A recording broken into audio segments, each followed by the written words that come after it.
Hi friends, welcome to my channel సాహితీ మను blogs. నేను పాలకూర ఫ్రై చేస్తున్నాను, చూపిస్తాను రండి.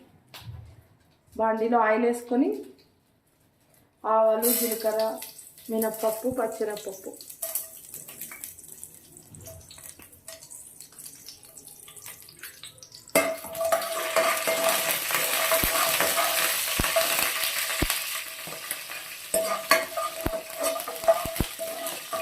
స్లైట్గా వేసాక ఆనియన్,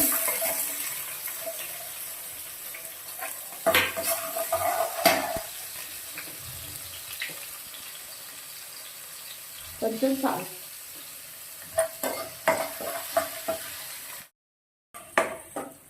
ఆనియన్ వేగాక కడిగి కట్ చేసుకున్న పాలకూర వేసుకోవాలి.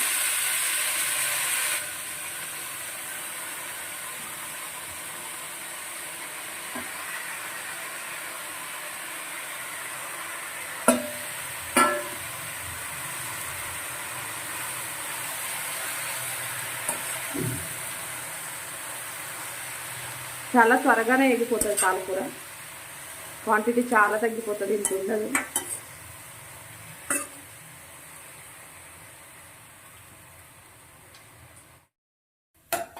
ఇలా పాలకూరలో వాటర్ అంతా అబ్జర్వ్ అయిపోయి ఇలా బాగా వేగాక దీంట్లో ఈ వెల్లుల్లి కారం వేసుకుంటే రుచి చాలా బాగుంటుందండి. వెల్లుల్లి కారం అంటే ఏం లేదు, నార్మల్ ముడి కారంలో చిన్నులపాయ, జీలకర్ర, ఉప్పు వేసి మిక్సీ పట్టుకున్నదే. ఈ వెల్లుల్లి కారమే ఈ పాలకూర ఫ్రైకి బాగా టేస్ట్ వస్తుంది. ఇలా ఒక 2-3 నిమిషాలు ఆ కారం నుంచి ఆఫ్ చేసుకోవడమే. దీనికి కాంబినేషన్గా masala egg fry, masala egg చాలా బాగుంటుంది కాంబినేషన్ పాలకూర ఫ్రైకి. జస్ట్ ఏం లేదండి, మసాలా, అల్లం పేస్ట్, గరం మసాలా, కొంచెం వెల్లుల్లి కారం వేసి బాయిల్ చేసిన ఎగ్స్ వేసి వేయించుకోవడం. ఈ రెండు కాంబినేషన్ అయితే నెక్స్ట్ లెవెల్ అండి, ట్రై చేయండి ఒకసారి. Thanks for watching. Don't forget to like, share and subscribe.